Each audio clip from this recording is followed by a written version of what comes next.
আজকের এই ছোট পাউসা গ্রামের উঠান বৈঠকের সম্মানিত সভাপতি জনাব নাজমা বেগম এখানে উপস্থিত আছেন। বাংলাদেশ জাতীয়তাবাদী মহিলা দলের সাংগঠনিক সম্পাদক জনাব পারভিন আক্তার এখানে উপস্থিত আছেন। বাংলাদেশ জাতীয়তাবাদী দলের বিএনপির নারায়ণগঞ্জ জেলার অর্থ বিষয়ক সম্পাদক আনোয়ার হোসেন অনু ভাই এখানে উপস্থিত আছেন। বাংলাদেশ জাতীয়তাবাদী দলের নারায়ণগঞ্জ জেলার যুব দলের সাবেক সিনিয়র সহসভাপতি জনাব সালাউদ্দিন মোল্লা এখানে উপস্থিত আছেন। আড়াইহাজার থানার আরাফাত রহমান উপস্থিতি সংসদের সম্মানিত সভাপতি তসলিম উদ্দিন লিটন এখানে উপস্থিত আছেন। আড়াইহাজার থানা মহিলা দলের নেতৃবৃন্দ এখানে উপস্থিত আছেন।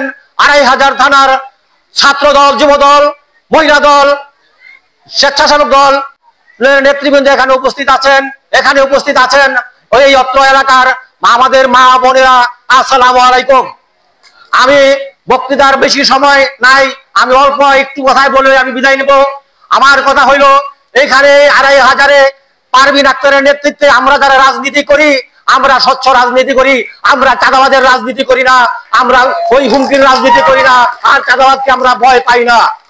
এই পারভিন আক্তার 111 থেকে ধরে আজ পর্যন্ত সেই সংগ্রাম আন্দোলন, যত আন্দোলন হয়েছে, ওই ঢাকায় আন্দোলন হয়েছে, আপনারা জানেন। এই আমাদের নেত্রী, দেশ নেত্রী বেগম খালেদা জিয়া যখন জেলখানায় ছিল, মামলার যখন হাজিরা দেয়, তখন এই পারভিন আক্তার ২৫০০ থেকে হাজার হাজার নেতা কর্মী নিয়ে সে ওই আপনার কেন্দ্রীয় মানে যায়, সেখানে গিয়ে মনে করেন বাড়ি থেকে রান্না করে খাবার ওই নেতা করে খাওয়াইছে উনি। সেই নেত্রীর পাশে যদি আপনারা না থাকেন তাহলে আপনারা কি ভুল করেন সেটা আপনারা জানেন।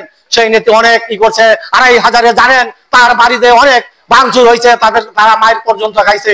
আর আমরা যখন ২৫০০ যাইতাম, আমরা কোনো জায়গায় স্থান পাইতাম না, কোনো জায়গায় বসতে পারতাম না। সেইখানে একটা অফিসে ছিল, সেটা পারভিন আক্তারের বাড়িতে, আপনারা জানেন। আমি আর কি বলবো, আপনারা তো জানেন। তবে একটা ইনশাল্লাহ আপনাদের একটা কথা বলতে চাই, মেসেজ দিতে চাই, কি মেসেজ? ইনশাল্লাহ যদি মনে করেন ভালো লোকরে মনোনয়ন দেয়, ভালো লোকরে যদি মনোনয়ন দেয়, তাহলে কে মনোনয়ন পাবে? আপনারা ভাই, আপনারা হাত তুলে বলেন কে মনোনয়ন পাবে।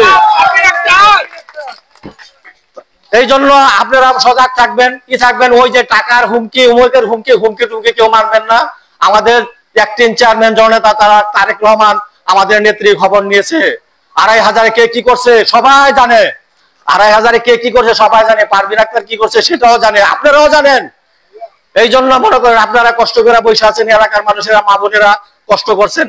আপনারা যদি দোয়া থাকে, আপনাদের যদি দোয়া থাকে, তাহলে ইনশাল্লাহ পারভিন আক্তার মনোনয়ন পাবে, আল্লাহর রহমতে আপনাদেরকে কথা দিয়ে যাচ্ছি। এই জন্য আপনারা দোয়া করবেন। এই বলে আমার বক্তব্য শেষ করছি। বাংলাদেশ জিন্দাবাদ, জাতীয়তাবাদী দল জিন্দাবাদ, শহীদ প্রেসিডেন্ট অমর হোক, তারুণ্যের অহংকার তারেক রহমান জিন্দাবাদ।